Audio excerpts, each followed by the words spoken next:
C'étaient des hommes ordinaires, des pêcheurs, des artisans. Pourtant, Jésus les choisit, seulement 12. Il les appela un par un, les tirant de l'anonymat de leur vie simple, et leur fit une promesse qui allait bouleverser le monde.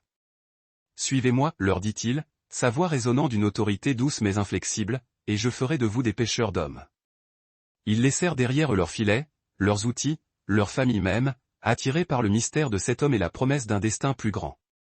Ils marchèrent avec lui, partageant la poussière des chemins et l'éclat de sa présence. Ils furent les témoins privilégiés de ces miracles, ces manifestations stupéfiantes de puissance divine qui défiaient les lois de la nature. Ils le virent pleurer, une tristesse profonde ridant son visage lorsqu'il contemplait la souffrance du monde. Ils le virent rire, une joie pure et contagieuse illuminant ses traits. Et ils le virent ressusciter les morts, un spectacle qui les laissait à la fois émerveillés et profondément troublés. Mais ils furent aussi les témoins de sa trahison, ce moment déchirant où l'un des leurs, Judas, le livra à ses ennemis pour une poignée de pièces d'argent. Ils assistèrent impuissants à sa crucifixion, le voyant agoniser sur la croix, cloué entre ciel et terre, victime de la haine et de l'injustice. Et ils furent confrontés à quelque chose que personne ne pouvait expliquer, son tombeau vide, une énigme qui défiait toute logique et qui allait devenir le fondement de leur foi. Après la résurrection, ces 12 hommes ne furent plus jamais les mêmes. Quelque chose brûlait en eux, une flamme intérieure inextinguible. Un esprit plus fort que la peur, plus profond que la mort elle-même, les animait désormais. Jésus les envoya en mission, leur confiant la tâche immense de porter son message jusqu'aux confins de la terre. Allez, leur ordonna-t-il, et faites de toutes les nations des disciples. Ce qui commença sur les rives du lac de Galilée s'étendit rapidement à travers l'Asie, l'Afrique, l'Europe et au-delà, transformant des vies et des empires. Mais ce message avait un prix exorbitant que chacun d'eux allait payer de sa propre vie. Dans ce voyage à travers le temps et l'histoire, vous découvrirez comment chaque apôtre mourut, comment chacun d'eux scella son témoignage de son propre sang. Certains furent crucifiés, reproduisant le supplice de leur maître. D'autres furent écorchés vifs, leur chair mise à nu dans une souffrance atroce. Certains moururent seuls, abandonnés de tous, tandis que d'autres périrent ensemble, se soutenant mutuellement dans leurs derniers instants. Mais tous, sans exception, choisirent de mourir plutôt que de renier Jésus, plutôt que de trahir la vérité qu'ils avaient embrassée. Préparez-vous, car ceci n'est pas simplement une histoire écrite avec du sang. C'est l'histoire du sacrifice des pères de l'Église, ces héros de la foi qui ont donné leur vie pour que le message de l'Évangile puisse parvenir jusqu'à nous. Ce que vous êtes sur le point de découvrir n'est pas seulement la fin tragique de 12 hommes. C'est le commencement d'une foi qui n'a jamais cessé de grandir, de se répandre et de transformer le monde. Étienne, le premier martyr, suivit bientôt leurs traces sanglantes. Seulement 2 années s'étaient écoulées depuis la crucifixion du Christ lorsque le premier disciple mourut pour ce qu'il avait vu, pour la vérité qu'il avait embrassée avec une passion dévorante. Son nom était Étienne. Et sa foi inébranlable le conduisit à devenir le premier grand martyr de la foi chrétienne. Il ne faisait pas partie des 12 apôtres.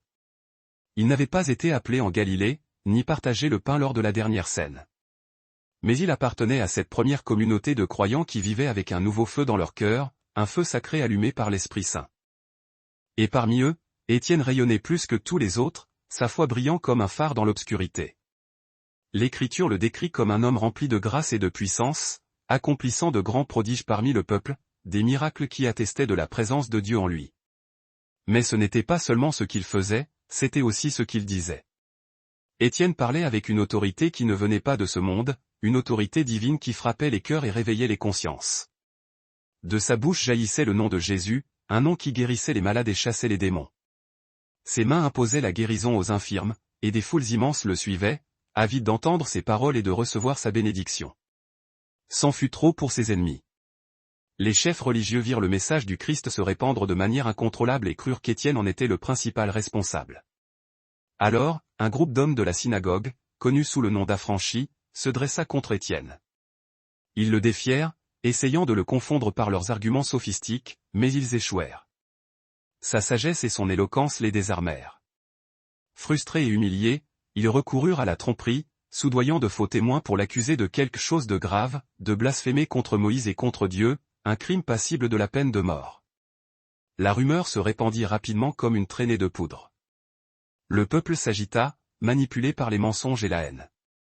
Ils traînèrent Étienne à travers les rues de Jérusalem, le livrant à la foule en colère, avant de le conduire devant le Sanhédrin, le tribunal suprême des Juifs, où il fut faussement accusé, comme il l'avait fait auparavant avec Jésus. Mais Étienne ne trembla pas.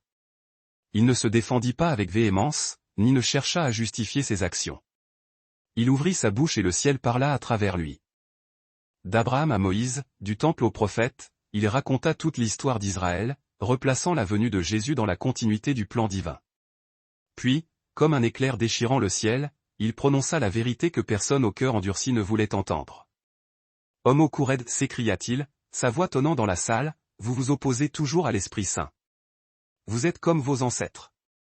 Le Sanhédrin s'agita avec colère sur ses sièges. Leur rage grandissait à mesure qu'Étienne continuait à les confronter à leur propre hypocrisie. « Lequel des prophètes vos ancêtres n'ont-ils pas persécuté » demanda-t-il, son regard perçant les masques de leur fausse piété. « Ils ont annoncé la venue du juste, et vous l'avez trahi et assassiné. » Le silence se brisa. Les membres du Sanhédrin tremblaient de rage, et l'air devint lourd de haine. Le sort d'Étienne était scellé. Mais alors, quelque chose d'extraordinaire se produisit. Étienne leva les yeux vers le ciel, et il le vit. Les cieux s'ouvrirent devant lui, et là, au-dessus, sur le trône de l'univers, se tenait Jésus, non pas assis, mais debout, prêt, comme pour l'accueillir dans sa maison éternelle. Les yeux d'Étienne s'emplirent d'une lumière céleste. La peur disparut complètement, remplacée par une paix indicible. Et d'une voix tremblante d'émotion, il déclara, « Voici, je vois les cieux ouverts et le Fils de l'homme debout à la droite de Dieu. » Le Sanhédrin éclata en cris furieux.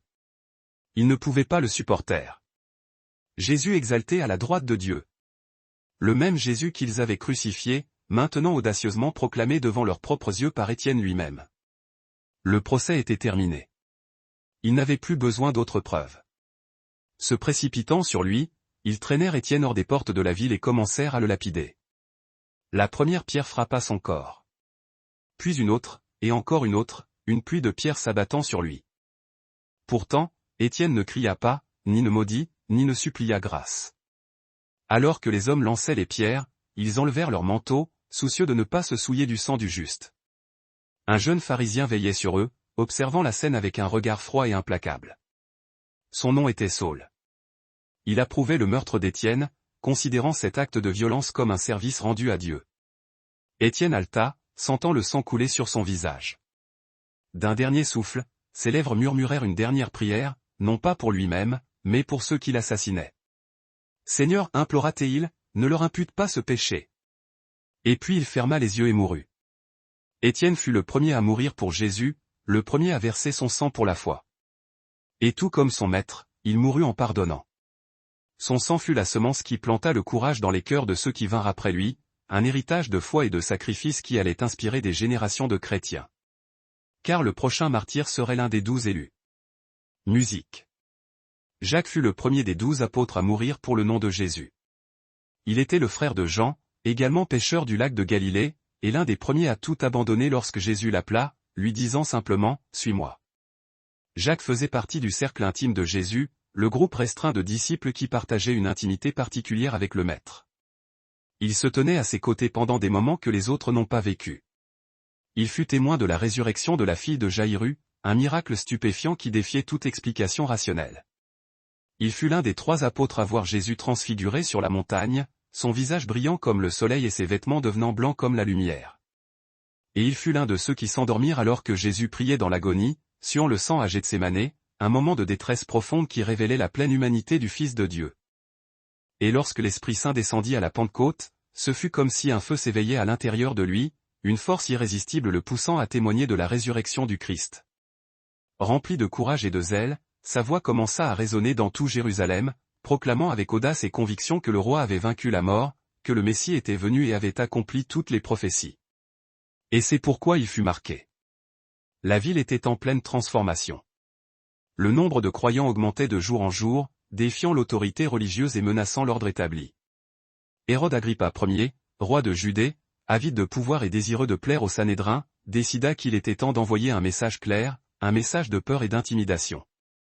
Il choisit la figure la plus visible, la voix la plus forte, celui qui incarnait le mieux la foi nouvelle, Jacques. Ils l'arrêtèrent sans avertissement, le tirant de la foule et l'emprisonnant sans ménagement. Il n'y eut pas de procès équitable, simplement un verdict rapide et impitoyable. La mort par l'épée était la sentence prononcée. Pourtant, au milieu de cette injustice flagrante, quelque chose d'inattendu se produisit. Le soldat assigné à la garde de Jacques, chargé de le conduire au lieu d'exécution, fut soudainement ému par quelque chose qu'il ne pouvait pas comprendre.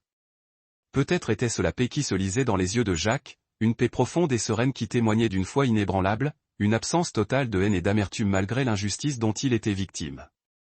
Ou peut-être était-ce simplement l'Esprit de Dieu touchant un cœur endurci, faisant fondre la glace de l'indifférence et de la cruauté. Nous ne pouvons pas en être certains. Mais ce que nous savons avec certitude, c'est que cet exécuteur même, cet homme dont le métier était de donner la mort, tomba à genoux aux côtés de Jacques, confessa le Christ et demanda à mourir avec lui, partageant le même sort que celui qu'il était censé exécuter. Et ainsi, il advint. Tous deux furent conduits hors des murs de la ville, l'apôtre Jacques et cet homme sans nom qui, dans son dernier moment, choisit l'éternité, abandonnant sa vie terrestre pour embrasser la foi nouvelle. À l'aube, l'épée tomba sur sa nuque, et ainsi mourut le premier apôtre qui donna sa vie pour Jésus, scellant son témoignage de son propre sang. Mais l'histoire de Jacques ne s'arrêta pas là. Les siècles passèrent et une ancienne légende commença à prendre forme, disant que ses disciples, avec une piété filiale, prirent soin de son corps et, guidés par l'Esprit Saint, l'emmenèrent loin, très loin, jusqu'à la côte nord de l'Hispanie, l'actuelle Espagne, et l'enterrèrent là en secret, espérant ainsi protéger sa dépouille de la profanation. Des siècles plus tard, son tombeau fut découvert, et une nouvelle flamme fut ravivée, celle du chemin de Saint-Jacques, ou aussi connu sous le nom d'El Camino, un pèlerinage qui allait devenir l'un des plus importants du monde chrétien. Depuis lors, des millions de personnes ont marché pendant des jours, des semaines, voire des mois, suivant ses pas à travers les paysages magnifiques de l'Espagne, cherchant des réponses à leurs questions existentielles ou cherchant à se rapprocher de Dieu, trouvant sur ce chemin de souffrance et de dépassement de soi une source de réconfort et d'inspiration. Parce que le sang de Jacques devint un chemin, une voie sacrée menant à la rencontre du divin. Cependant, Jacques ne fut pas réellement le premier des 12 apôtres à mourir. Cet honneur macabre revient à Judas Iscariote. Mais Judas ne mourut pas en martyr, en témoin de la foi. Il mourut en traître, consumé par le remords et le désespoir. Alors que les autres apôtres donnèrent volontairement leur vie pour le Maître, Judas le vendit pour 30 pièces d'argent, un acte de trahison qui allait marquer à jamais son nom d'infamie. Judas Iscariote. Son nom seul évoque la perfidie et l'ingratitude. Judas Iscariote était un apôtre, choisi par Jésus lui-même, mais son histoire est à nul autre pareil, un récit tragique qui met en lumière les profondeurs de la déchéance humaine. Lui aussi fut appelé, tiré de l'obscurité par la voix puissante du Maître. Lui aussi entendit la parole de Dieu, la bonne nouvelle qui promettait le salut à tous ceux qui croiraient. Lui aussi marcha sur la terre sainte, foulant le même sol que Jésus, respirant le même air purifié par sa présence. Lui aussi fut témoin des miracles, ces manifestations éclatantes de la puissance divine, la multiplication des pains et des poissons, qui nourrissaient des foules affamées, les guérisons miraculeuses, qui redonnaient l'espoir aux malades et aux infirmes, les résurrections, qui défiaient les lois de la nature et proclamaient la victoire sur la mort. Il mangea du pain que Jésus partagea avec ses disciples, un symbole d'unité et de communion. Il but dans la même coupe que lui, partageant le même vin de l'Alliance, scellant ainsi son engagement envers le Maître. Et pourtant, malgré tous ses privilèges, son cœur choisit un autre chemin, une voie sombre et tortueuse qui allait le conduire à sa propre perte. Il était en charge de l'argent, de la bourse commune des disciples, car il était intelligent, observateur et discret, un homme de confiance aux yeux de tous. Mais quelque chose de profond se brisa à l'intérieur de lui, une fissure qui s'élargit peu à peu jusqu'à engloutir son âme tout entière. Peut-être était-ce la cupidité, un désir insatiable de richesse qui le rongeait de l'intérieur.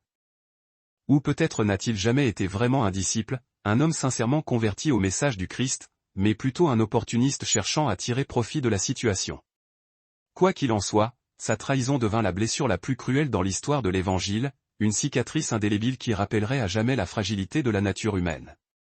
Parce que cette trahison ne venait pas d'un ennemi déclaré, d'un opposant idéologique, mais d'un ami, d'un compagnon de route, de quelqu'un qui avait partagé la vie et le ministère de Jésus pendant des années. Dans le jardin de Gethsémane, alors que la nuit devenait de plus en plus pesante, chargée de tension et de peur, et que les pas des soldats se rapprochaient, Judas s'avança vers Jésus et, avec un baiser, un geste d'affection transformé en arme de trahison, il livra le Fils de Dieu à ses bourreaux. Jésus lui demanda, le regardant droit dans les yeux, avec une tristesse infinie, « Judas, c'est par un baiser que tu livres le Fils de l'homme. » Et le silence qui suivit fut le commencement de la fin, le point de non-retour qui précipita le drame. Lorsque Judas vit que Jésus avait été condamné, que le complot ourdi dans l'ombre avait réussi, quelque chose se brisa à l'intérieur de lui, le plongeant dans un abîme de désespoir. La culpabilité se déversa en lui comme une tempête dévastatrice, le ravageant de l'intérieur. Les pièces d'argent qu'il avait reçues en échange de sa trahison pesaient lourdement sur son âme, devenant le symbole tangible de son péché. Alors, il se rendit au temple, cherchant désespérément à se libérer du fardeau qui l'écrasait. Il alla trouver les chefs des prêtres, ceux qui avaient orchestré la mort de Jésus, et tenta de leur rendre l'argent, confessant son crime avec une sincérité désespérée, « J'ai péché en livrant un innocent à la mort. » Mais ils se moquèrent de lui, le repoussant avec mépris, « Que nous importe? Cela te regarde. » Et Judas, désespéré et honteux, jeta les pièces d'argent sur le sol du temple, un geste de révolte et de désespoir. Seul et abandonné de tous, il quitta la ville, errant comme une âme en peine. Et ici, la Bible nous donne deux versions de sa fin, deux récits différents qui témoignent de la complexité de sa psyché et de la tragédie de sa mort. L'évangile de Matthieu nous dit qu'il mit fin à ses jours en se pendant à un arbre, incapable de supporter le poids de sa culpabilité. Pendant ce temps, le livre des Actes des Apôtres raconte qu'il tomba la tête la première, son corps s'ouvrant en heurtant le sol, une fin horrible qui symbolise la destruction de son âme. Deux récits différents, mais une même conclusion tragique, la mort d'un homme consumé par le remords. Les pièces qu'il avait jetées furent utilisées pour acheter un champ, un lieu encore remémoré aujourd'hui sous le nom d'Akalodama, le champ du sang, un rappel permanent de sa trahison et de sa mort tragique. Judas ne mourut pas en martyr, proclamant le Christ, mais en traître, écrasé par la culpabilité. Son nom reste à jamais un symbole de trahison, un avertissement contre les dangers de la cupidité et de l'orgueil. Mais son histoire est plus que cela. C'est un avertissement solennel, une mise en garde contre la tiédeur spirituelle. Parce qu'il ne suffit pas d'être près de Jésus, de connaître ses enseignements ou même de le servir avec zèle. Ce qui compte avant tout, c'est de lui donner son cœur, de se laisser transformer par sa grâce et son amour. Judas faisait partie du cercle intime de Jésus, il était l'un de ses plus proches compagnons, mais il ne permit jamais à Jésus de le transformer de l'intérieur, de purifier son cœur et de renouveler son esprit. Et lorsque l'épreuve arriva, lorsque le moment de choisir se présenta, il choisit le chemin le plus sombre de tous, celui de la trahison et du désespoir. Sa mort laissa un vide à combler, car Jésus avait choisi 12 apôtres, et maintenant l'un d'eux était tombé. La trahison de Judas ouvrit la porte à un nouveau chapitre, l'appel de Matthias, un homme obscur qui allait être élevé au rang d'apôtre, complétant ainsi le collège des 12. Matthias n'était pas l'un des 12 apôtres originaux choisis par Jésus lors de son ministère terrestre, mais il avait été là depuis le tout début, voyageant aux côtés des disciples, partageant leur foi et s'accrochant à la même espérance. Il avait été un témoin oculaire de la vie, de la mort et de la résurrection de Jésus, un témoin fiable et dévoué. Après la trahison de Judas, une position parmi les apôtres était devenue vacante, un siège vide qui devait être comblé. Le nombre 12, symbole de la perfection et de la plénitude, devait être restauré. Le cercle des apôtres devait être reconstitué, ramenant l'harmonie et l'équilibre. Les apôtres prièrent ensemble, invoquant la sagesse et la guidance de Dieu. Seigneur, implorèrent-ils, toi qui connais le cœur de tous les hommes, montre-nous lequel de ces deux tu as choisi pour prendre la place de Judas, afin qu'il reçoive sa part de ce ministère et de cet apostolat qu'il a abandonné pour aller en son lieu. Confiant dans la guidance de l'Esprit Saint, ils tirèrent au sort, une pratique courante à l'époque pour déterminer la volonté de Dieu. Le sort tomba sur Matthias, le désignant comme le successeur de Judas. Ainsi, Matthias fut associé aux 11 apôtres, complétant le nombre sacré de 12. Matthias commença à prêcher avec la même passion et le même zèle que les apôtres originaux, rempli d'un feu inextinguible pour le Christ. Il commença son ministère à Jérusalem, et son message se répandit rapidement parmi les croyants, attirant des foules immenses qui étaient captivées par son éloquence et sa ferveur. Matthias s'avança avec audace pour proclamer la vérité du Christ dans tout Jérusalem, témoignant avec force et conviction de sa résurrection et de l'amour rédempteur du Sauveur. Pourtant, les ombres de la loi et de la haine persistaient, et les chefs religieux, jaloux de son succès et effrayés par l'impact de son message, l'accusèrent de blasphème pour avoir prêché que Jésus était le Messie, le Fils de Dieu, celui qui était promis depuis des siècles. Une tension sombre descendit sur la ville, et la peur emplit les rues sacrées de Jérusalem, menaçant de faire taire la voix de la vérité. Puis Matthias fut arrêté et, comme Jacques avant lui, fut hâtivement condamné au martyre, victime de la haine et de l'intolérance religieuse. Ils le conduisirent hors des murs de la ville, vers un lieu désert où son sang serait versé. Pourtant, même dans ces derniers moments, Matthias ne montra aucune crainte, aucune trace de désespoir. Avec ses yeux levés vers le ciel, vers la lumière qui l'avait toujours guidé, il prononça une dernière prière, non pas pour lui-même, pour demander la miséricorde ou échapper à son sort, mais pour ceux qui le persécutaient, inconscients que leurs actes violents découlaient d'une ignorance aveugle, d'une incompréhension totale du message du Christ. Matthias fut publiquement lapidé, subissant le même supplice qu'Étienne, le premier martyr. Et alors qu'il tombait, couvert de poussière et de sang, le corps brisé mais l'esprit toujours tourné vers le ciel, un soldat romain s'approcha de lui et, avec une épée acérée, lui trancha la tête, mettant fin à sa souffrance terrestre. Ainsi, avec son sang versé sur les rues de Jérusalem, la volonté de Dieu fut accomplie. Le nombre des 12 apôtres fut restauré, un symbole de la fidélité de Dieu et de la continuité de son plan de salut. Matthias ne chercha pas l'honneur terrestre, la gloire éphémère des hommes. Au lieu de cela, il donna sa vie comme un humble témoignage d'amour, un sacrifice ultime qui allait inspirer des générations de chrétiens. Après le martyre de Matthias à Jérusalem, la flamme de l'Évangile continua de se répandre vers le nord, atteignant de nouvelles régions et transformant de nouvelles vies. Et l'un de ceux qui prêchaient là-bas fut bientôt rattrapé par la persécution, un homme humble et discret du nom d'André. André, le frère de Pierre, était un disciple discret et un missionnaire infatigable, un homme de l'ombre qui joua un rôle essentiel dans la diffusion du message du Christ. Il fut parmi les premiers à entendre la voix du Maître, l'un des premiers à répondre à son appel. En effet, avant de suivre Jésus, il avait été un disciple de Jean-Baptiste, le prophète qui préparait le chemin du Seigneur. Et lorsque Jean pointa du doigt Jésus et proclama « Voici l'agneau de Dieu, qui enlève le péché du monde », André crut en lui et, rempli d'enthousiasme, courut trouver son frère Pierre, s'écriant « Nous avons trouvé le Messie ». Dès ce moment, il ne regarda jamais en arrière, laissant derrière lui sa vie ancienne pour suivre Jésus avec une foi inébranlable. Il ne faisait pas partie du cercle intime des disciples, comme Pierre, Jacques ou Jean, mais il était toujours présent, observant, apprenant et servant avec humilité et dévouement, sans chercher la reconnaissance ou l'attention. Après la résurrection, sa voix devint puissante, remplie de l'Esprit Saint. André prêcha dans des endroits où personne d'autre ne voulait aller, des régions reculées et dangereuses où le message de l'Évangile n'avait jamais été entendu. Il voyagea à travers l'Asie mineure, traversant la Scythie et atteignant finalement l'Achaïe, dans la région de Patra, en Grèce. Là, dans une terre étrangère, il se tint avec audace comme un témoin du Dieu vivant, proclamant le nom de Jésus et défiant les idoles païennes. Et à cause de cela, il fut condamné, victime de la haine et de l'intolérance religieuse. Le proconsul de la ville, furieux des nombreuses conversions provoquées par André, le fit arrêter et lui demanda d'arrêter de prêcher le message du Christ, le menaçant de la mort s'il refusait. Lorsqu'André refusa catégoriquement, déclarant qu'il ne pouvait pas se taire et qu'il devait obéir à Dieu plutôt qu'aux hommes, il le condamna à mort par crucifixion, le même supplice cruel et humiliant que Jésus avait subi.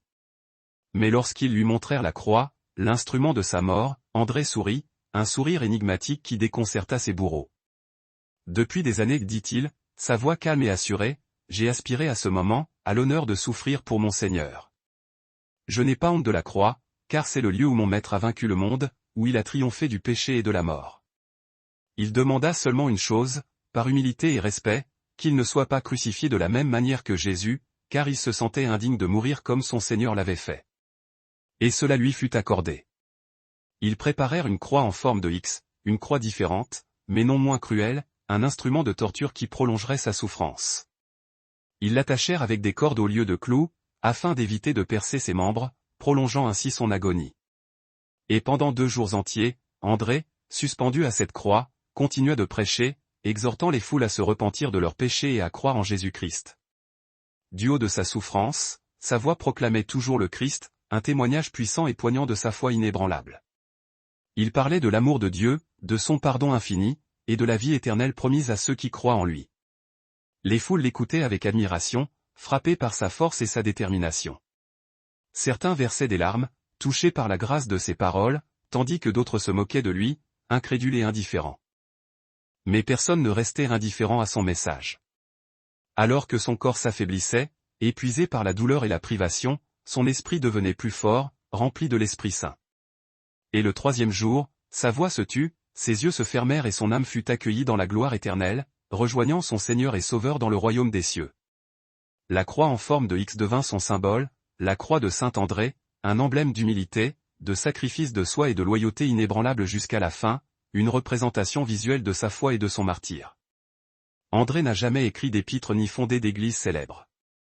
Pourtant, sa vie proclama constamment l'Évangile, et sa mort, l'une des plus belles déclarations de foi que l'histoire ait jamais connue, continue d'inspirer et de toucher les cœurs à travers le monde. Après la mort d'André en Grèce, le message de l'Évangile résonna à travers tout l'Empire romain, atteignant de nouvelles régions et transformant de nouvelles vies. Mais la persécution s'intensifia également, les chrétiens étant de plus en plus considérés comme une menace pour l'ordre établi. Et au cœur de cette tourmente, à Rome même, se trouvait son frère Pierre, le chef des 12 apôtres, le roc sur lequel Jésus avait promis de bâtir son Église. Pierre. Son nom était Simon, mais Jésus l'appela Pierre, un nom qui signifie le roc, et déclara, sur ce roc, je bâtirai mon Église, et les portes de l'enfer ne prévaudront point contre elle. Pierre était le leader des 12, le plus charismatique et le plus influent. Toujours le premier à parler, à exprimer ses opinions avec force et conviction.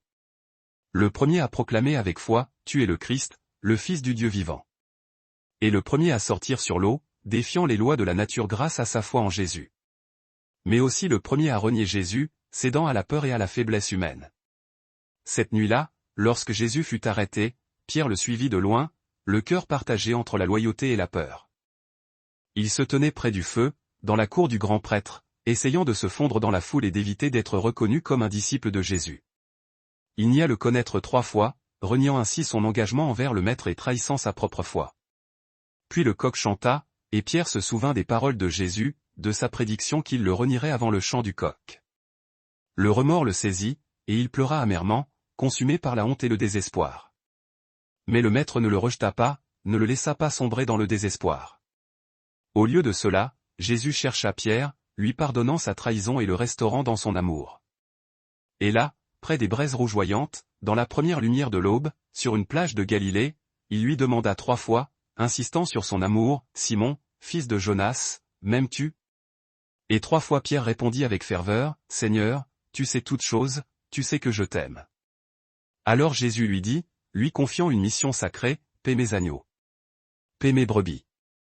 En vérité, je te le dis, quand tu étais jeune, tu te saignais toi-même et tu allais où tu voulais, mais quand tu seras vieux, tu étendras tes mains, et un autre te ceindra et te mènera où tu ne voudras pas. » Pierre comprit que c'était plus qu'une simple restauration, un pardon accordé après sa trahison.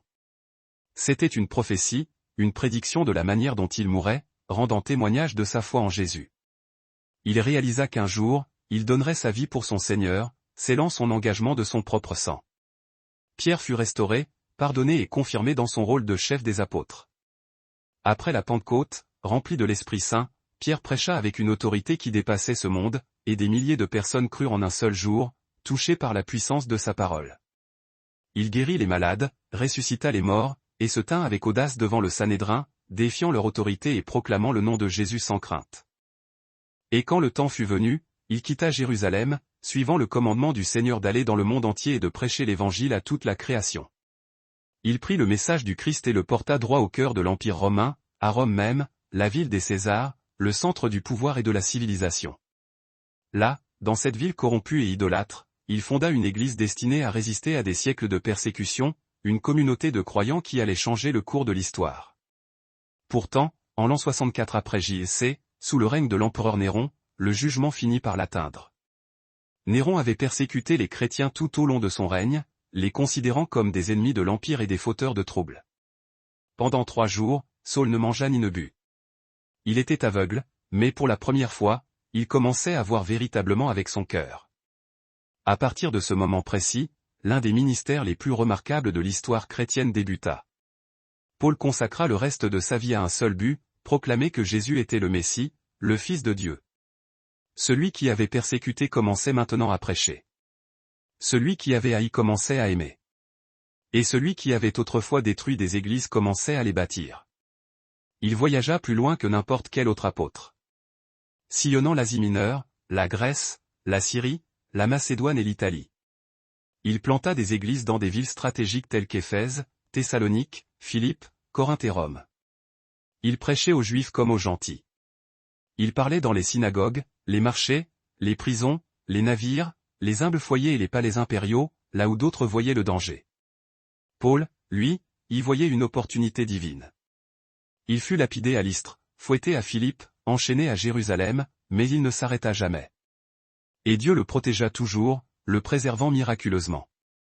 Lors d'un de ses voyages vers Rome, Paul fut placé à bord d'un navire en tant que prisonnier. La mer était déchaînée, et malgré ses avertissements insistants, le navire appareilla quand même. Pendant 14 jours interminables, la tempête les martela sans relâche.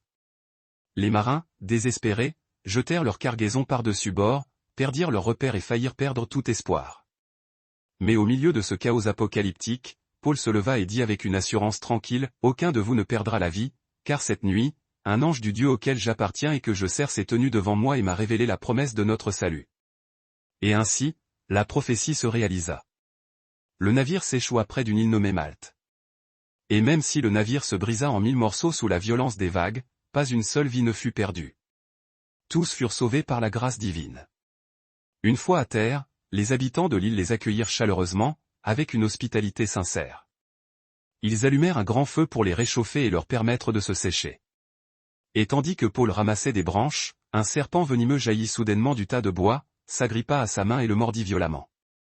Les yeux des insulaires s'écarquillèrent d'horreur. Ils savaient exactement ce que cela signifiait. C'était une vipère mortelle, dont le venin était fatal. Ils attendirent anxieusement, s'attendant à voir son visage pâlir, ses genoux fléchir et son corps s'effondrer. Mais Paul, imperturbable, secoua simplement le serpent dans le feu et continua à parler comme si de rien n'était. Il ne gonfla pas, ne s'effondra pas et ne mourut pas. Un émerveillement saisit l'île entière, et les habitants, stupéfaits, commencèrent à le louer, croyant qu'il était un Dieu descendu parmi eux. Mais Paul refusa catégoriquement leur adoration. Il ne les laissa pas s'agenouiller devant lui. Au lieu de cela, il leur parla de Christ, prêcha l'évangile avec ferveur, et de ses propres mains, guérit de nombreux malades sur l'île, montrant clairement que ce n'était pas lui qui guérissait, mais le Christ qui agissait en lui. Lorsque l'hiver prit fin et que le temps s'adoucit, les Romains autorisèrent Paul à poursuivre son voyage vers Rome. Et finalement, après des tempêtes, des naufrages et des miracles à n'en plus finir, il atteignit Rome. Mais il n'arriva pas en homme libre, en prédicateur respecté, mais en tant que prisonnier, enchaîné et surveillé. Pourtant, ni les chaînes, ni les murs, ni les gardes ne purent le réduire au silence. De là, il écrivit des lettres depuis les cellules de prison, convertit des geôliers à la foi, prêcha devant des rois et prit sous son aile des disciples qui porteront son héritage bien au-delà de sa propre vie. Paul ne faisait pas partie des 12 apôtres originaux. Pourtant, ses paroles devinrent écriture, et ses lettres demeurent une partie vivante et vibrante du Nouveau Testament. Et lorsqu'il arriva enfin à Rome, non pas en homme libre mais en prisonnier, il continua à faire ce qu'il avait toujours fait, proclamer l'Évangile sans relâche. Pendant 2 ans, assigné à résidence, il accueillit tous ceux qui venaient le voir et leur parlait du Christ. Mais après l'incendie de Rome, lorsque Néron accusa les chrétiens d'avoir causé le grand brasier, il décida de faire taire leur leader. Pierre fut crucifié en premier. Et maintenant, c'était au tour de Paul de subir le martyre. Parce que Paul était citoyen romain, il ne pouvait pas être crucifié comme un simple criminel. Au lieu de cela, il fut condamné à mort par décapitation. Ils l'emmenèrent hors de la ville, le long de la Via Ostiensi, vers un lieu isolé où les exécutions étaient pratiquées à l'abri des regards et de la foule. Paul ne s'enfuit pas, ne chercha pas à échapper à son destin. Il savait que son heure était venue. Depuis une cellule de prison humide et froide, il écrivit sa dernière lettre à son fils spirituel Timothée, disant « J'ai combattu le bon combat, j'ai achevé la course, j'ai gardé la foi.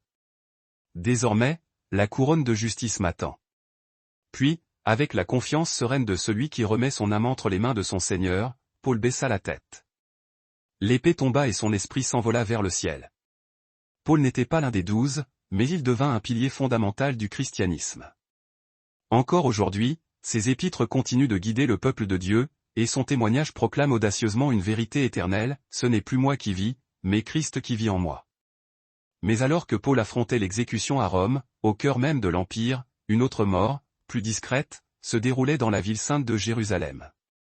Jérusalem, la même ville qui avait crucifié le maître et tué Étienne, levait maintenant la main contre un chef d'église local. Jacques le mineur, de son nom Jacques, fils d'Alphée. Dans les listes des 12, il apparaissait discrètement, sans éclat particulier. Pas de miracle spectaculaire, pas de titre prestigieux. Pourtant, sa vie parlait d'elle-même à travers une fidélité tranquille et inébranlable. Il était simplement connu comme Jacques le mineur, l'un de ces hommes qui n'avaient pas besoin d'attention pour atteindre la vraie grandeur. Après la résurrection, alors que de nombreux disciples voyageaient vers des terres lointaines, Jacques resta à Jérusalem. Là, où tout avait commencé, il devint un leader de l'Église naissante, la guidant avec sagesse et humilité. Alors que d'autres fuyaient la persécution, Jacques restait en arrière, réconfortant, guidant et enseignant. Il se tenait comme un berger au milieu d'un troupeau blessé, une sentinelle au milieu des loups. C'est sa fidélité qui le plaça dans la ligne de mire de ses ennemis. Les tensions à Jérusalem devenaient insupportables. Les chefs religieux ne supportaient pas le fait que même après la mort de Jésus, son nom continuait de se répandre comme une traînée de poudre. Et Jacques était devenu une figure centrale de ce mouvement. Alors, ils l'arrêtèrent en plein jour, devant la foule qui l'observait, devant les croyants qui l'aimaient et le respectaient. Ils le conduisirent jusqu'au pinacle du temple, son point le plus élevé, dominant la ville. Et là, ils exigèrent devant tout le monde qu'il renie Jésus, lui offrant sa vie en échange de son silence. Mais Jacques refusa d'être intimidé. Se tenant bien au-dessus du sol du temple, il éleva la voix avec force et clarté. Et plutôt que de se rétracter, il proclama audacieusement, « Jésus, le Fils de l'homme, est assis à la droite du Père, et il reviendra dans la gloire pour juger le monde. » Le temple trembla sous sa déclaration, la foule s'agita et les chefs religieux hurlèrent de fureur. Puis soudain, ils le poussèrent dans le vide. Jacques plongea dans le vide, sa chute interrompue par le sol pavé en contrebas. Son corps s'écrasa violemment contre la pierre, mais il ne mourut pas sur le coup. Dans la poussière, blessé, saignant, respirant à peine, Jacques s'agenouilla et pria, tout comme Jésus avait prié pour ceux qui l'avaient assassiné, « Seigneur, pardonne-leur, car ils ne savent pas ce qu'ils font. » Mais il n'y eut pas de temps pour autre chose. Un homme accourut vers lui, brandissant une massue, et d'un coup brutal à la tête, lui ôta la vie. Ainsi mourut Jacques le mineur, avec la prière sur les lèvres et le pardon dans le cœur. Son sang se mêla à la poussière du temple, l'endroit même où tant de prophètes avaient été rejetés et où le Fils de Dieu lui-même avait été condamné à mort. Avec le sang de Jacques encore frais sur les pierres du temple, l'évangile continua de se répandre vers l'Est, porté par des hommes et des femmes courageux. Et là, dans des terres lointaines et inhospitalières, deux apôtres prêchèrent côte à côte, unis par leur foi et leur détermination. Mais c'est aussi là, en semant la parole sur un sol hostile, qu'ils rencontrèrent ensemble leurs martyrs. Jude Thaddée et Simon le Zélote. Son nom était Judas, mais pas ce Judas-là, l'Iscariote. Et pour cette raison, il choisit de s'appeler Thaddée, afin de ne jamais être confondu avec le traître. Il était l'un des 12, fidèle à l'appel du Christ. Et après la résurrection, alors que les apôtres se dispersaient à travers le monde, Jude Thaddée partit vers l'Est, animé par un zèle ardent. Il prêcha à travers la Samarie, la Syrie, la Mésopotamie et atteignit finalement la Perse, une terre où la foi chrétienne représentait une menace directe pour les idoles de pierre et les pouvoirs établis. Grâce à son humilité et à sa détermination inébranlable, il amena de nombreuses personnes à la foi, même des nobles et des gens du peuple qui n'avaient jamais entendu le nom de Jésus. Alors, les prêtres païens l'accusèrent et le livrèrent aux autorités comme un fauteur de troubles, un agitateur dangereux. Il fut arrêté, battu sauvagement et menacé de mort. Pourtant, il ne recula jamais, refusant de renier sa foi. Ils l'emmenèrent loin de ses disciples, ainsi qu'un autre apôtre, Simon le Zélote, son compagnon de mission. Ensemble, ils firent face aux martyrs avec courage et dignité. Jude Thaddée fut sauvagement battu avec une massue de fer. Son corps tomba au sol, brisé et meurtri, mais sa foi resta inébranlable. Et puis, comme si ce châtiment cruel ne suffisait pas, il fut décapité, son sang se répandant sur la terre étrangère, loin de Jérusalem, mais sous le regard attentif du ciel. L'Église n'oublia jamais son nom. Au fil des siècles, à mesure que son histoire terrestre s'estompait dans la mémoire collective, la puissance de son intercession ne fit que croître. Il devint connu comme le saint patron des causes impossibles, le saint des désespérés. Lui, qui fut autrefois oublié de son vivant, fut élevé par Dieu dans la mémoire des fidèles, pour l'éternité.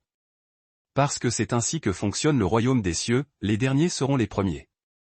Mais qu'en est-il de Simon le Zélote? Avant de rencontrer Jésus, Simon appartenait à un groupe de résistance juive, les Zélotes, voués à la libération d'Israël de l'oppression romaine par la force. Il était un homme prêt à tuer pour son peuple, un homme animé par des idéaux patriotiques et par l'esprit de la bataille. Mais un jour, il rencontra le Messie, celui qui allait changer sa vie à jamais. Jésus ne l'appela pas à manier une épée, à combattre les Romains. Au lieu de cela, il appela Simon à donner sa vie pour ses ennemis, à tendre l'autre joue et à se sacrifier, non pas pour une nation terrestre, mais pour le royaume de Dieu, un royaume éternel.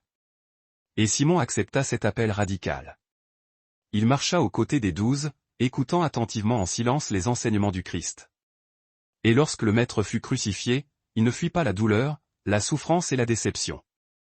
Au lieu de cela, il devint un témoin privilégié de l'amour qui conquiert la haine, de la grâce qui triomphe du péché. Après la résurrection, Simon porta le message de Jésus au-delà des frontières de la Judée. Ensemble avec Jules Thaddée, il voyagea à travers des terres étrangères, des déserts arides, des villages païens, jusqu'à ce qu'ils atteignent la Perse. Là, l'Évangile mit une fois de plus au défi ceux qui étaient au pouvoir, les dirigeants corrompus qui opprimaient leur peuple. Les conversions se multiplièrent, les idoles tombèrent en poussière et les autorités religieuses locales considéraient Simon et Jude comme une menace à leur autorité. Ils furent tous deux arrêtés et emprisonnés. Le sort de Simon est décrit de diverses manières par la tradition chrétienne. Certains disent qu'il fut scié en deux, tout comme le prophète Isaïe. D'autres affirment qu'il fut crucifié aux côtés de Thaddée, suspendu à une croix pour avoir prêché le Christ.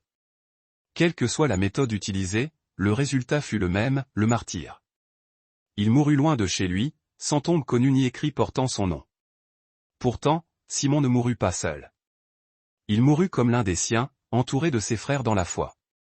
Et il mourut par amour, pour celui qu'il avait appelé à quitter sa vie de violence pour embrasser une vie de paix et de sacrifice. Les morts de Thaddée et de Simon en terre perse laissèrent une marque profonde sur l'Église. Mais la mission ne s'arrêta pas là. Alors que certains tombaient sous les coups de leurs ennemis, d'autres allaient de l'avant, animés par la même flamme divine, vers de nouveaux horizons. Musique. Matthieu. Son nom de naissance était Lévi, fils d'Alphée. Et il était percepteur d'impôts, un métier méprisé par ses compatriotes juifs. Il travaillait pour Rome, collectant de l'argent auprès de ses propres frères. Et c'est pourquoi, aux yeux de son peuple, il était un traître, un voleur, un vendu. Mais un jour, dans la routine froide et corrompue de sa vie, Jésus passa devant lui. Jésus le regarda droit dans les yeux et prononça seulement 2 mots qui allaient changer le cours de son existence, « Suis-moi ». Matthieu n'a pas posé de questions, n'a pas hésité. Il s'est simplement levé de sa table, laissant derrière lui son ancienne vie, et l'a suivi sans se retourner. À partir de ce jour, Matthieu fut témoin de miracles extraordinaires, de paraboles profondes, de tempêtes apaisées par une simple parole et même de morts ramenés à la vie. Il entendit les paroles puissantes du sermon sur la montagne, qui allaient transformer sa vision du monde. Il vit la compassion infinie se refléter dans les yeux de Jésus lorsqu'il regardait les rejetés, les marginalisés, ceux que la société avait oubliés. Et il comprit finalement qu'il avait lui-même été sauvé de ses propres ténèbres, de sa propre culpabilité. Après la résurrection, Matthieu ne retourna pas dans l'obscurité de son ancienne vie. Il ne reprit pas son ancienne occupation au nid. Bien au contraire, il s'arma d'un parchemin et commença à écrire, inspiré par le Saint-Esprit. Son évangile était destiné aux Juifs, son propre peuple, ses frères qui attendaient encore le Messie, ne réalisant pas qu'il était déjà venu, qu'il se tenait au milieu d'eux. Matthieu écrivit avec une rigueur systématique, avec une attention particulière aux détails, guidant ses lecteurs de la promesse à l'accomplissement, prouvant clairement que Jésus était le Christ, le Fils de Dieu, le roi que les prophètes avaient prédit depuis des siècles. Mais il ne se limita pas à l'écriture. Il prêcha également l'Évangile avec passion. Il voyagea en Éthiopie, en Perse et dans d'autres terres à travers l'Afrique et l'Asie, répandant la bonne nouvelle dans des endroits reculés où le nom de Jésus n'avait jamais été prononcé auparavant. Jusqu'au jour où, alors qu'ils célébraient la messe avec ferveur, ils l'encerclèrent. Les chefs religieux de la région, enragés par les nombreuses conversions qu'il avait suscitées, accusèrent Matthieu de subvertir leurs traditions, de parler contre leur Dieu et de proclamer un royaume qu'ils ne pouvaient pas voir, un royaume spirituel. Ils l'attaquèrent avec une violence inouïe. Certains récits disent qu'il fut lapidé à mort, une mort ignominieuse. D'autres affirment qu'il fut brutalement poignardé avec une épée alors qu'il célébrait l'Eucharistie, un acte de profanation. Mais tous les récits s'accordent sur une chose, il mourut les yeux fixés sur Christ, son Sauveur. Il ne déposa jamais la croix qu'il avait volontairement prise ce jour-là à la table du percepteur d'impôts, le jour de son appel. Il mourut comme il avait vécu depuis cet appel, dans l'obéissance à la volonté divine. Aujourd'hui, des millions de personnes lisent les paroles qu'il a écrites dans son évangile sans réaliser que chaque ligne est venue d'un homme qui a tout abandonné pour suivre le Maître. Parce que Matthieu n'a pas seulement écrit sur Jésus, il est mort pour lui, témoignant de sa foi jusqu'à son dernier souffle. Et son sang, répandu loin de chez lui, reste un témoignage éternel que personne n'est jamais hors de portée de la grâce divine. Après la mort de Matthieu, l'évangile continua de s'étendre, traversant les frontières au-delà de l'Afrique et de la Perse, se déplaçant vers des terres toujours plus lointaines et de plus en plus hostiles.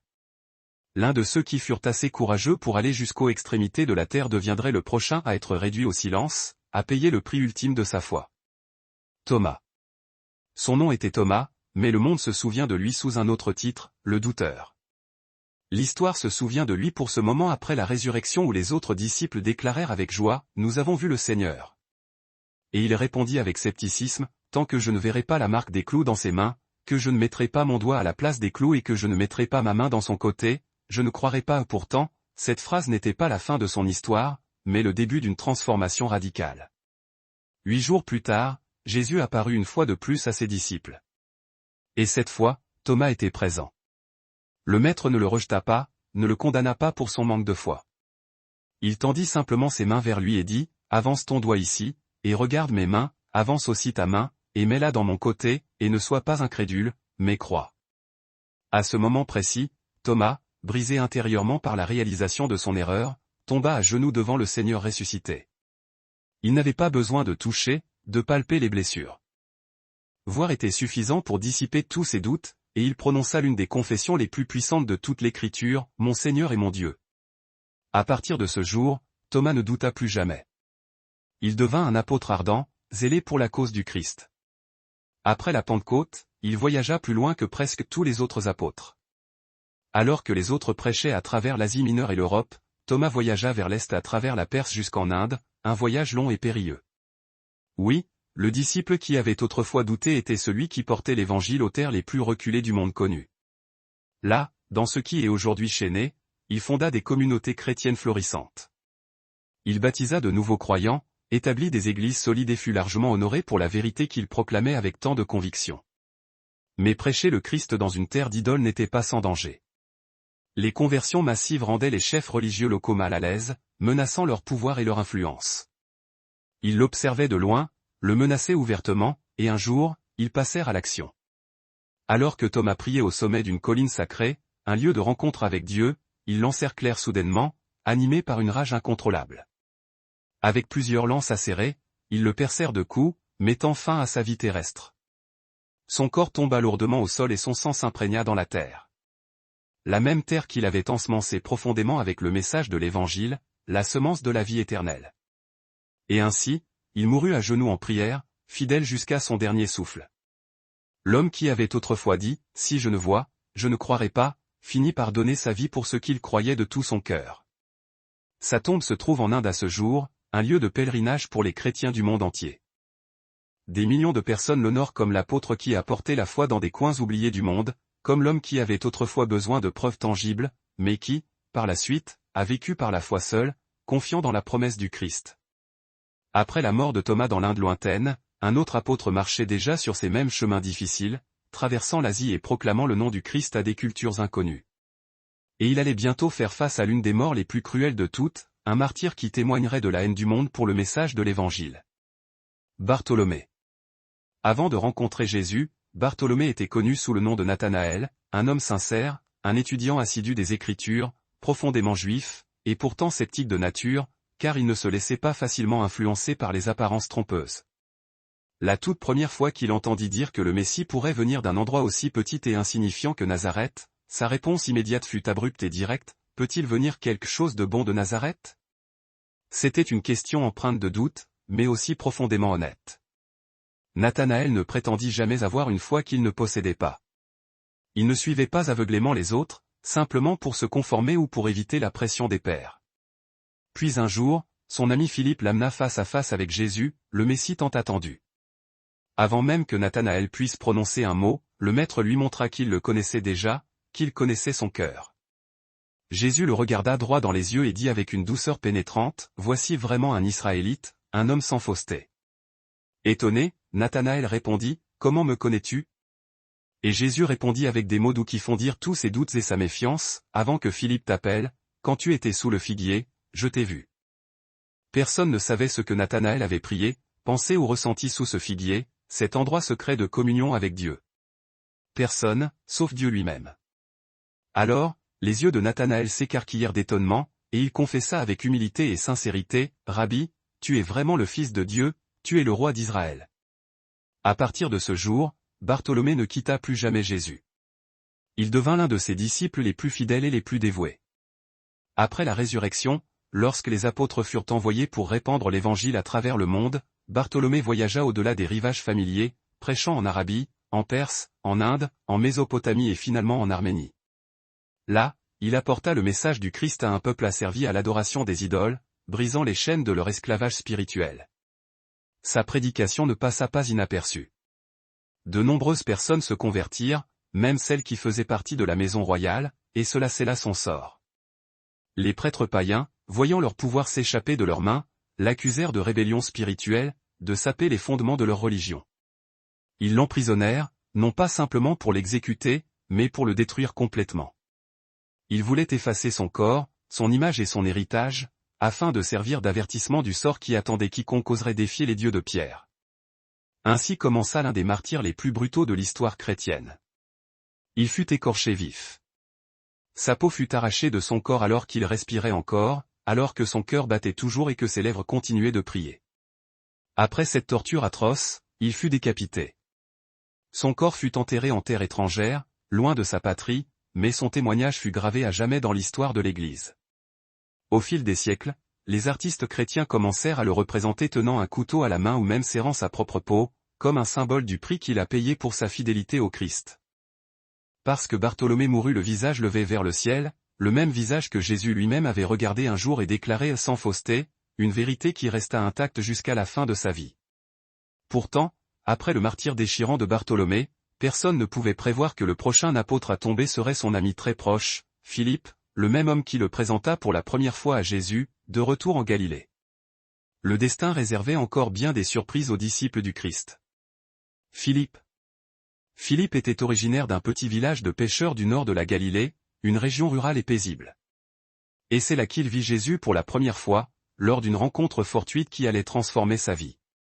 Lorsque Jésus l'appela à le suivre, Philippe n'hésita pas un seul instant. Son cœur s'embrasait d'une nouvelle passion, il comprit que cet homme était celui qui l'attendait. Il courut à la recherche de son ami Nathanaël, celui qui serait plus tard connu sous le nom de Bartholomée, et lui annonça avec enthousiasme, « Nous avons trouvé celui dont Moïse a écrit dans la loi, celui qui a été décrit par les prophètes, Jésus, le fils de Joseph de Nazareth. » Et lorsque Nathanaël exprima des doutes quant à l'origine humble de Jésus, Philippe ne se disputa pas avec lui, ne chercha pas à le persuader par des raisonnements élaborés. Au lieu de cela, il lui offrit simplement une phrase qui allait à jamais altérer leur destin, « Viens et vois. » C'était Philippe tout craché, humble, direct et rempli de conviction, une conviction née de sa rencontre personnelle avec le Christ. Il était là lorsque Jésus nourrit 5000 personnes avec seulement quelques pains et quelques poissons, un miracle qui démontrait la puissance divine de son maître. Et plus tard, après la résurrection, Philippe ne resta pas à Jérusalem, à se reposer sur ses lauriers. Il prit l'Évangile et partit vers le nord et vers l'ouest, prêchant en Syrie, en Asie mineure, et arrivant finalement à Hiéropolis, une ville grecque remplie de temples dédiés aux dieux païens. Là, comme il l'avait vu dans de nombreux autres endroits, la lumière de l'Évangile commença à percer les ténèbres, à dissiper l'ignorance et la superstition. Philippe prêchait avec passion, sagesse et clarté. Jésus est le Fils de Dieu, il est ressuscité des morts et lui seul est le chemin, la vérité et la vie. Beaucoup crurent en son message, y compris la femme du proconsul romain, le représentant de l'empereur dans la région. Elle rechercha secrètement Philippe, désireuse d'en apprendre davantage sur ce Jésus dont il parlait avec tant de ferveur. Philippe partagea avec elle la signification de la croix et du pardon, lui parla d'un royaume éternel et d'un Dieu qui n'exigeait aucun rituel ni sacrifice, mais qui s'était lui-même offert en sacrifice pour le salut de l'humanité. Ces paroles atteignirent profondément son cœur. Cette nuit-là, elle crut et fut baptisée, rejoignant la communauté des croyants. Lorsque son mari, le proconsul, découvrit cela, il entra dans une colère noire, aveuglé par la rage. Comment un étranger, un prédicateur sans rang, sans armes, sans soldats, avait-il pu capturer le cœur de sa femme, l'éloignant de lui? Il voyait cela comme une hérésie, une humiliation personnelle, une trahison intolérable. Dans une fureur incontrôlable, il ordonna l'arrestation de Philippe et le condamna publiquement. Non pas simplement comme une punition, mais comme un spectacle d'avertissement pour tous ceux qui oseraient défier l'autorité romaine. Il voulait le réduire au silence, étouffer sa voix, mais il ne le pouvait pas. Même enchaîné, Philippe continuait à parler du Christ. Ainsi, la sentence fut prononcée. Certains disent qu'il fut publiquement lapidé par les chefs religieux de la ville. D'autres affirment qu'il fut crucifié la tête en bas, à l'image de Pierre. Quelle que soit la vérité, il mourut en proclamant Jésus. Car Philippe n'a jamais cessé de prêcher le Christ, avec une ferveur inébranlable. Et même lorsque sa voix fut réduite au silence, il avait déjà allumé un feu sacré que même Rome, avec toute sa puissance, ne pouvait éteindre. Après la mort de Philippe, un seul apôtre restait en vie. Le plus jeune, celui qui avait été témoin de tout depuis le commencement. Et désormais le plus âgé, l'apôtre Jean. Jean. Tous les autres avaient disparu. Pierre crucifié la tête en bas à Rome, dans un acte de foi ultime. Jacques décapité à Jérusalem, victime de sa conviction inébranlable. André attaché à une croix en forme de X, symbole de son sacrifice. Thomas transpercé par des lances acérées, alors qu'il répandait la parole de Dieu en terre lointaine. Philippe pendu pour sa foi, son crime étant son amour pour le Christ. Barthélemy écorché vif, une mort d'une cruauté inimaginable. Matthieu poignardé alors qu'il célébrait la messe, son dernier acte étant un acte de dévotion. Simon et Thaddée assassinés dans des contrées lointaines, leur sang versé pour témoigner de leur croyance. Matthias lapidé à mort, son corps brisé par les pierres, mais son esprit intact. Même le traître avait péri par son propre choix, rongé par le remords et le désespoir. Un seul demeurait, Jean, le plus jeune de tous, et maintenant le dernier ancien, le gardien de la mémoire. Lui seul se souvenait encore avec une clarté saisissante du visage du Maître, de son regard empreint d'amour et de compassion. Car Jean avait été témoin de tout. Aux côtés de son frère Jacques, il avait été appelé par Jésus alors qu'il réparait ses filets au bord de la mer de Galilée, une rencontre qui allait changer sa vie à jamais. Mais Jésus n'a pas seulement appelé Jean, il l'aimait profondément, d'un amour pur et inconditionnel. Les Écritures ne le disent peut-être pas explicitement, mais à maintes reprises, elles désignent Jean comme le disciple que Jésus aimait le plus, celui qui comprenait le mieux son cœur et ses intentions. Jean comprenait le cœur du Maître, et le Maître avait confiance en lui confiant ses secrets et ses espoirs. Il était présent lors de la transfiguration, lorsque Jésus resplendit comme le soleil, un moment de révélation divine. Il était avec lui à Gethsémanée, lorsque le Fils de Dieu versa des gouttes de sang, accablé par le poids du péché du monde. Et alors que tous les autres disciples avaient fui, cédant à la peur, seul Jean resta au pied de la croix, témoin silencieux de l'agonie du Christ. Là, alors que le sang de l'agneau tombait sur la terre, Jésus le regarda, et dans son dernier souffle d'amour, il lui confia sa mère. « Femme, voici ton fils. » Et aux disciples, il dit, « Voici ta mère. » À partir de ce jour, Jean prit soin de Marie, à la fois comme un fils aimant et comme un disciple dévoué, la protégeant et la chérissant. Après la résurrection, il fut parmi les premiers à courir avec empressement vers le tombeau, et il arriva le premier, animé par l'espoir et l'excitation. Pourtant, il n'entra pas, respectant le mystère sacré. Il attendit Pierre, et dès qu'il vit le tombeau vide, il crut, sa foi renouvelée et renforcée. Au fil des ans, son ministère s'est étendu, touchant de nombreuses vies. Il voyagea, prêcha, écrivit, et devint un père spirituel pour de nombreuses églises, en particulier à Éphèse, guidant les fidèles et les renforçant dans leur foi. Il fut le seul apôtre à ne pas mourir en martyr, une ironie du sort pour celui qui avait tant souffert.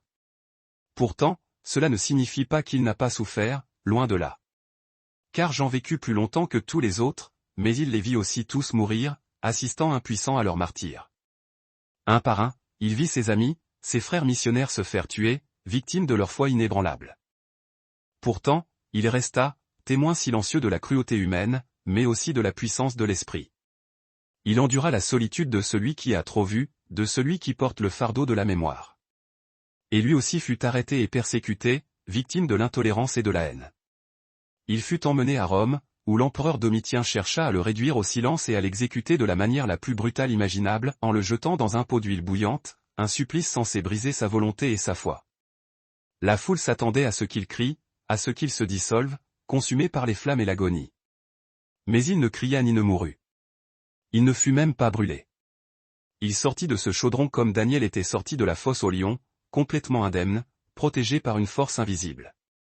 Il sortit sans une seule brûlure, comme si le feu lui-même reconnaissait un corps déjà rempli du Saint-Esprit, un corps sanctifié par la grâce divine. Les Romains ne savaient plus quoi faire de lui, déconcertés par ce miracle. Et craignant que sa survie miraculeuse ne devienne un signe divin, l'Empire décida plutôt de le faire disparaître en l'envoyant au loin, loin des regards. Et ainsi, ils l'exilèrent sur une île isolée, rocheuse et désolée, l'île de Patmos, un lieu de solitude et de désespoir. Et là, entouré par la solitude, le vent et la mer, Dieu lui parla à nouveau, lui révélant ses secrets les plus profonds. Et c'est sur cette île, le jour du Seigneur, que Jean reçut une vision d'une ampleur inégalée, une vision que jamais aucun œil humain n'avait contemplée auparavant. Un jour, alors qu'il priait seul dans la solitude de cette île, il entendit une voix qui retentit comme une trompette perçant les cieux, proclamant « Je suis l'alpha et l'oméga, le premier et le dernier, l'écho de l'éternité. » Jean se figea, le cœur battant la chamade, submergé par l'émotion. Soudain, il ne se tenait plus sur l'île. Le ciel s'ouvrit devant lui, et alors il le vit. Il vit Jésus, mais pas le Jésus dont il se souvenait, le Maître humble et aimant. Il était un feu flamboyant, glorieux, éternel, une vision de puissance et de majesté. J'ai vu quelqu'un qui ressemblait au Fils de l'homme, vêtu d'une robe descendant jusqu'à ses pieds. Sa tête et ses cheveux étaient blancs comme de la laine pure. Ses yeux étaient comme un feu flamboyant. Ses pieds étaient comme du bronze poli, et sa voix comme le bruit rugissant des eaux tumultueuses, une description à couper le souffle. Submergé par cette révélation, Jean tomba à terre, incapable de supporter la gloire divine. Mais alors Jésus posa doucement une main sur son épaule et lui dit, « N'aie pas peur. Je suis le vivant. J'étais mort, mais voici, je suis vivant pour toujours. Et je détiens les clés de la mort et du séjour des morts, une promesse de vie éternelle. » Et à cet instant précis, le ciel s'ouvrit avec son message, révélant les desseins divins.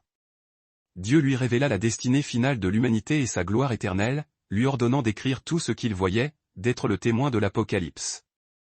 Alors Jean écrivit le livre de l'Apocalypse, un témoignage puissant de la vérité divine. Jean reçut toutes les visions, les lettres aux 7 églises, le trône de l'agneau, le rouleau scellé, les cavaliers, les trompettes, les jugements, la chute de Babylone, et enfin la nouvelle Jérusalem, la ville sainte, une vision d'espoir et de rédemption. Ainsi, depuis l'île la plus oubliée de l'Empire, Jean rédigea les mots qui allaient devenir le dernier livre de la Bible, un héritage pour les générations futures. Jean passa des années à Patmos, des années de solitude, des années remplies de visions, méditant sur les mystères divins. Jusqu'au jour où l'exil prit fin, et la lumière revint dans sa vie. L'empereur Domitien était mort, et son successeur permit aux exilés de rentrer chez eux, un geste de clémence inattendu. Lorsqu'il arriva, les chrétiens d'Asie mineure accueillirent Jean avec des larmes et une joie immense, reconnaissant en lui le dernier lien vivant avec le Christ. Les anciens des églises l'embrassèrent, tandis que les croyants le contemplaient avec respect, émerveillés par sa présence. Il était le dernier témoin vivant qui avait marché avec Jésus, un trésor inestimable. Jean continua inlassablement à enseigner, à encourager et à renforcer l'Église, transmettant son savoir et sa sagesse. C'étaient des temps difficiles, car de faux enseignements avaient commencé à s'infiltrer, menaçant l'unité de la communauté.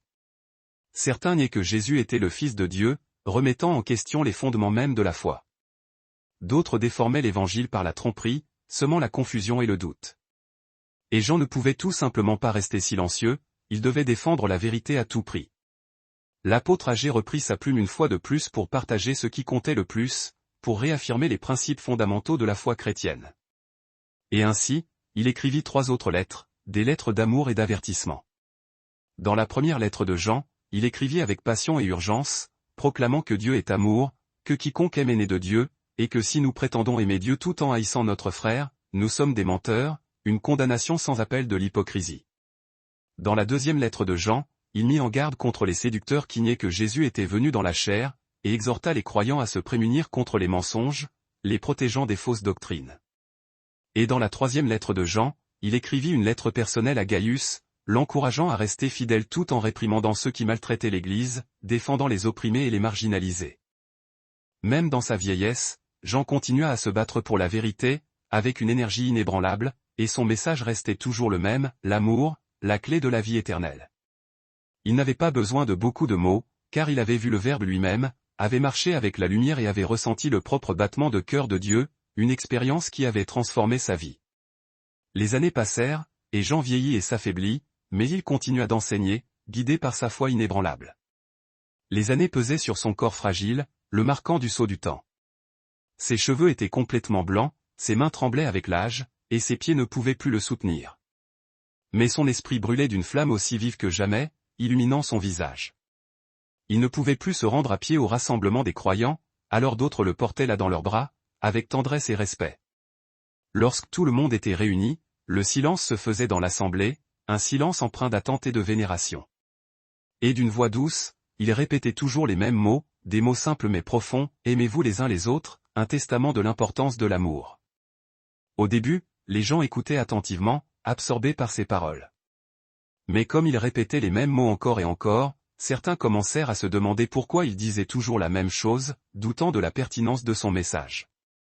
Un jour, l'un de ses disciples lui demanda, « Maître, pourquoi nous dites-vous toujours cela ?» exprimant sa confusion et sa curiosité.